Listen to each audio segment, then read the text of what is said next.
Alright, you guys read the title of the video, and before we get started, hit that like button if you enjoyed, since it really does help out the channel, and subscribe if you guys are new, and you guys enjoy this type of content, so you don't miss out on any new videos like this. But without further ado, let's go ahead and get this video started.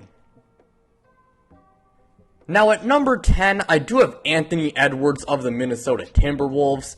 Anthony Edwards is obviously one of the best players in the entire NBA. He's an extremely good two-way wing, pretty good as a scorer. He's also pretty efficient as one. He can shoot the ball well and is obviously amazing at attacking the rim, and he's an extremely good dunker as well. And then defensively, he's also pretty good on that side of the ball, and with him, there's really not much to say about him besides the fact that, again, he's an extremely good young player, and it's just nowhere but up from here on out, and one day he is going to be an all-NBA caliber player. But last year, he did average 21 points per game, 4 assists per game, 5 rebounds per game, shooting 44% from the field, and 36% from 3. Now at number 9, I do have CJ McCollum of the New Orleans Pelicans. CJ McCollum was traded to the Pelicans mid-season last year, and he was extremely good. Offensively, the he's really good at scoring the ball, super good as a shooter as well. Not to mention, the guy is a very good playmaker, and he even played the one for New Orleans when he did get traded there. Now, they did draft Dyson Daniels, and as a result, he is going to be going back to the 2 guard, but he's a very capable playmaker, and he can definitely, be their primary ball handler at times, and undoubtedly, he can play the 1 sometimes. Defensively, though, he's just not good. He's a really bad defender, but offensively, he's very good, and CJ McCollum overall is obviously a very good player. Definitely like a borderline all-star type player, and next year, now that he's got an offseason to get more used to the Pelican system and get develop more chemistry, I think he could be in for a very an even better season. But last year he did average 22 points per game, 5 assists, 4 rebounds, shooting 46% from the field and 39% from 3. Now at number 8, I do have Bradley Beal of the Washington Wizards. Bradley Beal had a down season last year, and he also did miss about half of 2022 with an injury, so 2022 is just not our year to remember for Bradley Beal. But that being said, Bradley Beal is still one of the best players in the entire NBA, and definitely one of the best shooting guards in the league. He's really just one of the best scorers in the NBA, period. Extremely good from inside the arc, and he's also pretty good at scoring outside the arc. My only issues with Bradley Beal is the fact that, outside of scoring the ball, he's really not amazing at anything else. Not to mention, he's never really led his team to any major success as the number 1 option, and, I get that his teams have sucked. That's definitely true. His teams have never been amazing, but Bradley Beal, he does need to be held somewhat responsible for not being able to lead his team to a whole lot of success. Not to mention, I think the contract he got this past offseason, it was an overpay, even though he is a very good player. But next season, if he does stay healthy, I think he will bounce back. But last year, he did average 23 points per game, 7 assists, 4 rebounds per game, shooting 45% from the field. Now at number 7, I do have Shai Gilgeous-Alexander of the Oklahoma City Thunder. SGA is an extremely good combo guard. He's really good at getting to the rim and is good at scoring inside the arc, and he's okay from outside the arc. That is definitely a little bit of a weakness of his. Not the best outside shooter, but he's not a liability. But Shai, he's obviously a super good scorer. Not to mention, he's a pretty good playmaker as well. And his size does allow him to play multiple positions. And Shai Gilgeous-Alexander, he's just a really good player. The issues with him is, obviously the fact that he's never really led his team to a whole lot of winning. But that more so just has to do with the fact that the Thunder, right now, they're just trying to tank, so I guess you can't hold him, like, too much responsible for that, and, of course, you know, his ability to, and as I said before, you know, him being kind of like a mid three-point shooter, and also the fact that he has missed quite a bit of games, but I do think a large part of it is OKC intentionally sitting him out. But Shai, I don't have a whole lot to say about him aside from that. He's just a very good player, definitely an all-star caliber guy. And last year, he averaged 24.5 points per game, 6 assists per game, 5 rebounds per game, shooting 45% from the field.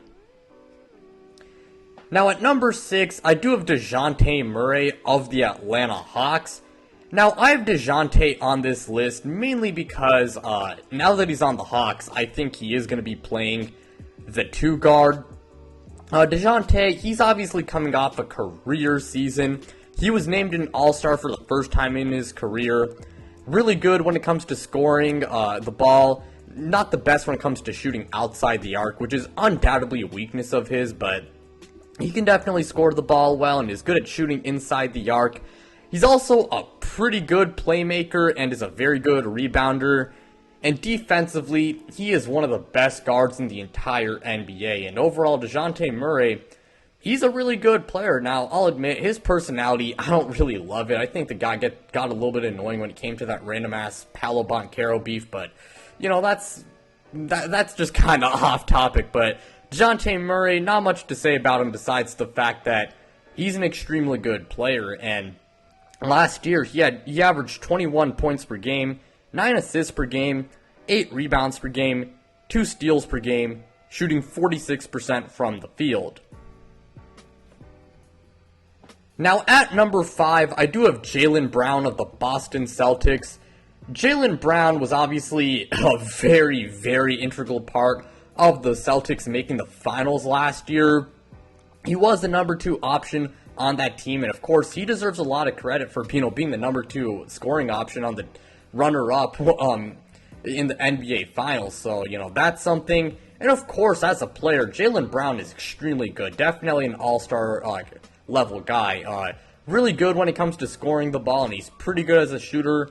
Not to mention, he's an extremely good defender, and last year, Jalen averaged 24 points per game, 6 rebounds per game, shooting 47% from the field and 36% from 3. Now at number 4, I do have Donovan Mitchell of the Cleveland Cavaliers. Now, Donovan Mitchell, obviously he's an extremely exciting and electric and very fun player to watch. Extremely athletic and extremely good when it comes to getting to the rim and scoring inside the arc, and he's also pretty good when it comes to shooting outside, and overall, he is an amazing scorer. Not to mention his playmaking, I would say it's okay. It's not going to blow you away, but he's definitely a capable passer.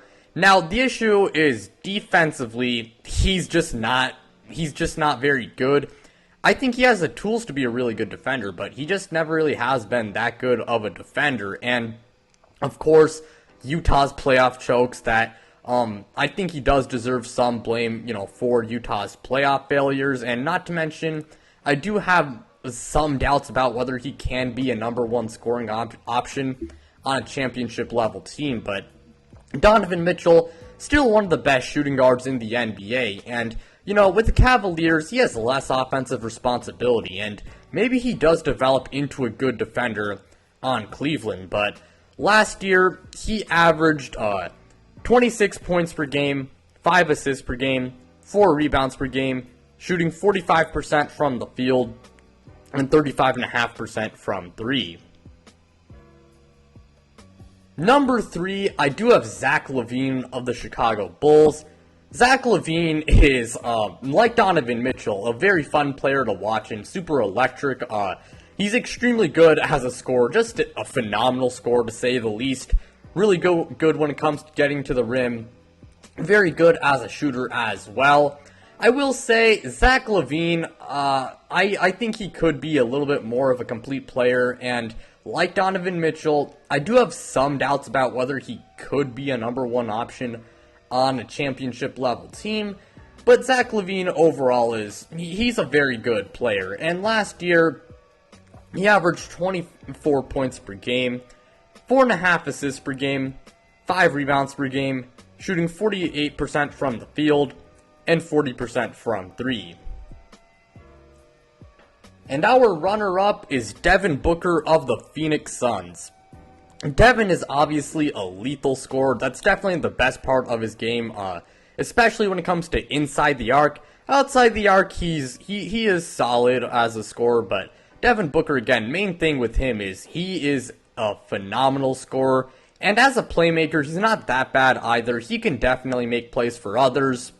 Issue with him is, like Zach LaVine and Donovan Mitchell, he's just not that good of a defender. But Devin Booker, he's still obviously one of the best shooting guards and players in the NBA. And he is also the best player on the Phoenix Suns. And the Suns, over the past few years have been one of the best teams in the NBA. So he does deserve credit for being the best player on one of the best teams in the league. So Devin Booker last year, he did average 27 points per game, 5 assists per game, 5 rebounds per game, shooting 47% from the field and 38% from 3.